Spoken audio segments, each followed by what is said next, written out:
La BCE qui accélère donc le retrait progressif de ses rachats d'actifs et donc de ses rachats de dettes. Bonjour John.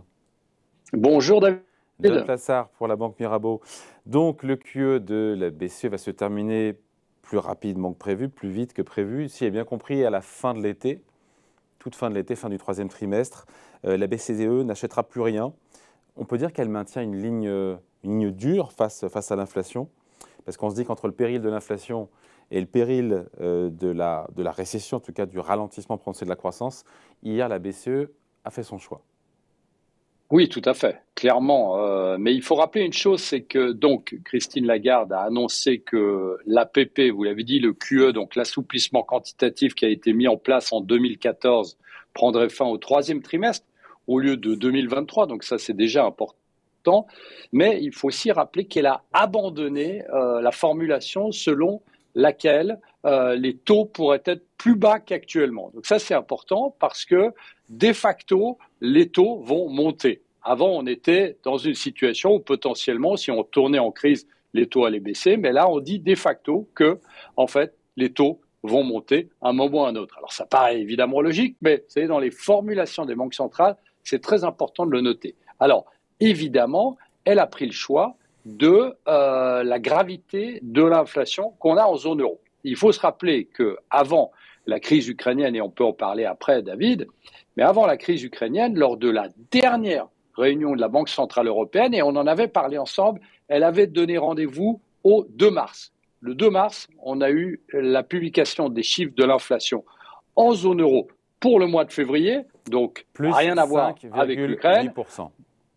5,8% avec, si vous enlevez ce qu'on appelle tout ce qui est volatile, comme l'énergie notamment, on était à près de 3%. Donc largement au-dessus du mandat de la Réserve fédérale américaine, De la de la BCE. Banque centrale européenne, Ouais. pardon, qui est de 2%. Et dernière chose, David, ce qu'il faut rappeler ici, c'est que le mandat de la Banque centrale européenne, c'est pas l'inflation, c'est la stabilité des prix. Ça implique l'inflation, bien évidemment.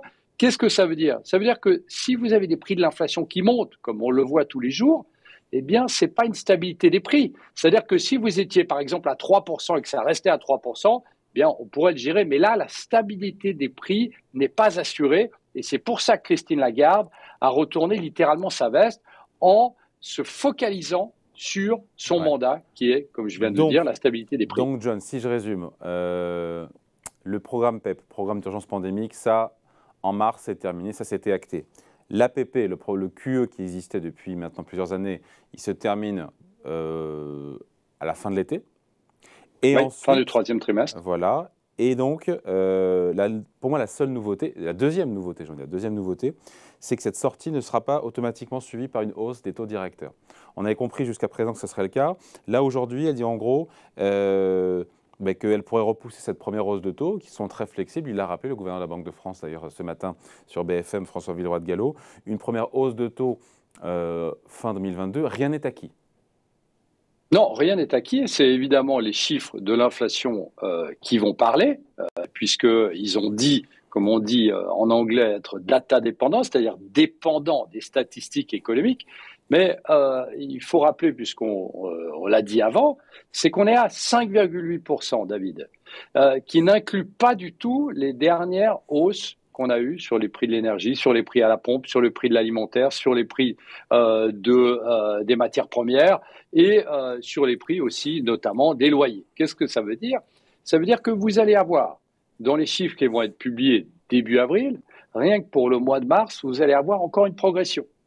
Et donc ici, à un moment ou à un autre, si pour l'instant, le seul moyen pour la Banque centrale européenne de combattre cette inflation qui monte est de monter les taux, eh bien, la Banque centrale sera obligée, dans ce cas-là, de faire progresser les taux avant la fin de l'année. Ouais. Après, encore une fois, il faut se rendre compte à quel point tout ça est compliqué, toute cette crise géopolitique est compliquée, complexifie l'équation pour la BCE. Sur la nouvelle prévision d'inflation, il faut se rendre compte quand même qu'en décembre, la BCE nous parle de 3,2%. Là, elle nous parle en moyenne sur cette année de 5%, 5,1%. C'est donc 2 points de plus et encore, on sera peut-être au-dessus. la croissance allait rabaisser, était de 4,2% pour cette année en zone euro. On en parle maintenant de 3,7%, ce qui, pour certains, est très optimiste. Il faut se rendre compte de l'effet ciseau quand même. Tout à fait. C'est ce qu'on appelle, en fait, lorsque vous avez une forte inflation et une baisse de la croissance, c'est ce qu'on appelle la stagflation, qui est aussi additionnée d'une hausse du taux de chômage. Mais il faut rappeler une chose ici, c'est que vous venez de le dire, les révisions de la Banque centrale européenne, c'est 3,7% en moyenne de croissance cette année.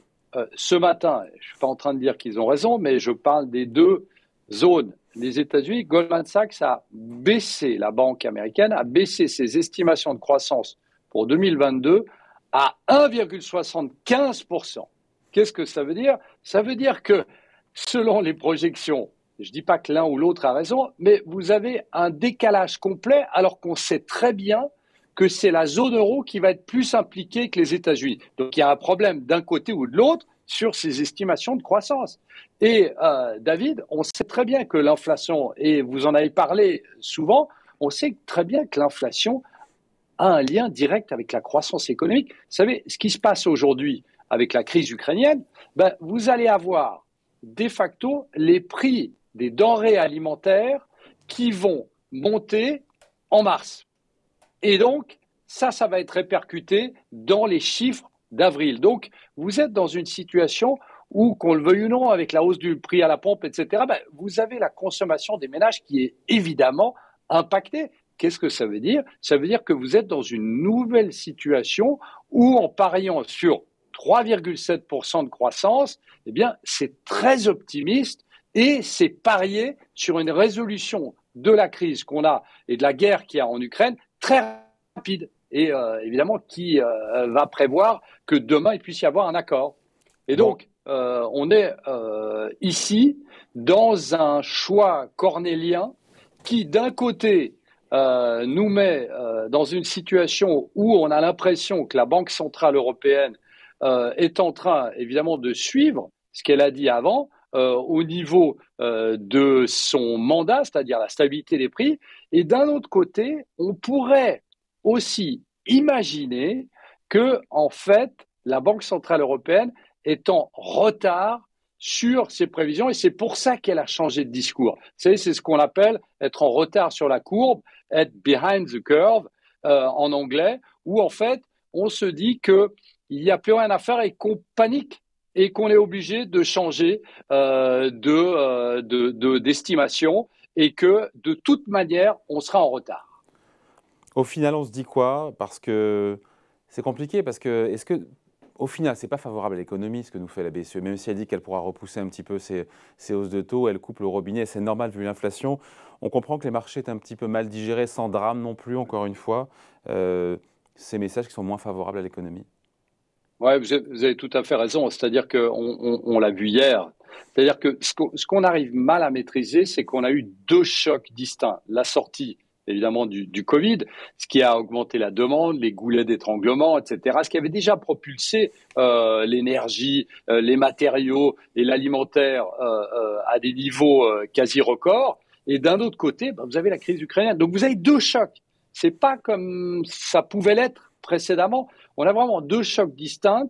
Et ici, on sait très bien que monter les taux, évidemment, il le faut pour préparer la prochaine crise, mais monter les taux face, par exemple, à la hausse du prix de l'énergie, ça ne va pas calmer le prix de l'énergie, ça ne va pas calmer le prix de l'alimentaire, ça ne va pas calmer le prix des matériaux. Donc c'est effectivement, c'est exactement ce que vous dites, c'est extrêmement compliqué ici pour la Banque centrale et les investisseurs de comprendre quelle est la situation.